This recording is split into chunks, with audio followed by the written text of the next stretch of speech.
আসসালামু আলাইকুম। আমি হ্যাপি বগুড়া থেকে বলছি। বাংলাদেশি ব্লগার হ্যাপি চ্যানেলে আপনাদেরকে আরও একবার স্বাগতম জানাই। কাছে এবং দূরে, দেশ এবং দেশের বাইরে যে যেখান থেকে আমার ভিডিওটি দেখছেন, আশা করছি আল্লাহর রহমতে সবাই ভালো আছেন। আমরাও আলহামদুলিল্লাহ ভালো আছি। পাকা কাঁঠাল ভাঙা থেকে আজকের ব্লগটা শুরু করছি। তো আশা করছি আজকের ভিডিওটা আপনাদের কাছে ভালো লাগবে। ভালো লাগলে অবশ্যই আমার চ্যানেলটি সাবস্ক্রাইব করে পাশে থাকবেন। এই তো এখানে দেখতেই পাচ্ছেন পুরো একটা কাঁঠাল ভেঙে সবাই মিলে খুবই মজা করে খাচ্ছি। আসলে বাড়িতে রকম কাঁঠাল পাকলে কিন্তু একা একা খেতে ভালো লাগে না। সবাই মিলে পুরো একটা কাঁঠালকে সাবার করে দেব, এটাই ভালো লাগে। এখানে কম্পিটিশন চলছিল কে কয়টা কাঁঠালের ওয়া খেতে পারে। এই তো আমি তুলে দিচ্ছিলাম, আপনারা দেখতে পাচ্ছেন। এখানে আমার হাজবেন্ড ও খাচ্ছিল, আমি একটু ভিডিও ক্লিপ নিয়েছিলাম আপনাদের সাথে শেয়ার করব বলে। ও এখানে প্রায় 15-20টা খেয়ে নিয়েছিল। গ্রামে এখন প্রচুর পরিমাণের কাঁঠাল পাকছে, আর গরমের ভিতর কিন্তু কাঁঠাল খাওয়া যাচ্ছিল না। হঠাৎ 5-6টা করে ওয়াট খাওয়া যাচ্ছিল। এই তো আমরা সবাই ভাবলাম আজকে পুরো একটা কাঁঠাল আমরা খেয়ে ফেলে দেব। তো যেই কথা সেই কাজ, এখানে অর্ধেকটা আমরা খেয়ে নিয়েছি।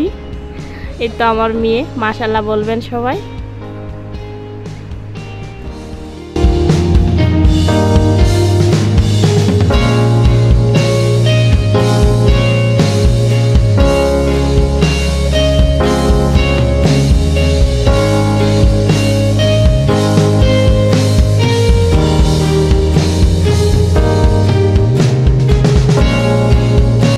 কাঁঠাল খাওয়া শেষ করতে না করতেই এই তো দেখতেই পাচ্ছেন আবারও বৃষ্টি চলে এসেছে।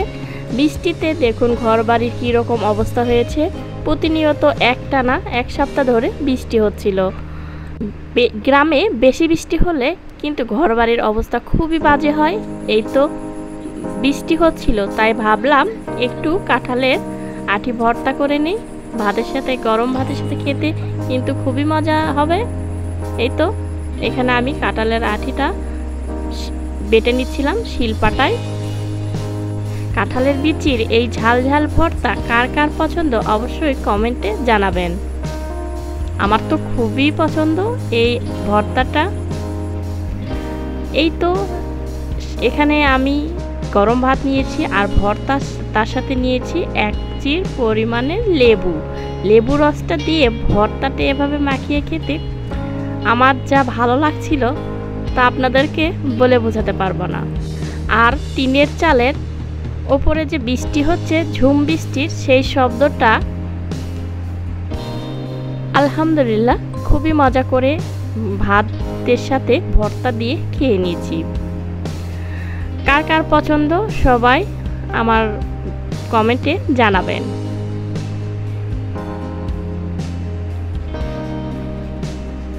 এই তো ভাতটা খাওয়ার পর বৃষ্টি হচ্ছিল, ঘুম তো ধরছিল না, তাই সবাই মিলে ভাবলাম একটু বাদামগুলো ছিলে নেই। এই তো এখানে দেখতেই পাচ্ছেন। আশা করছি আজকের ভিডিওটা সবার কাছে ভালো লেগেছে। ভালো লাগলে সবাই খুব ভালো থাকবেন।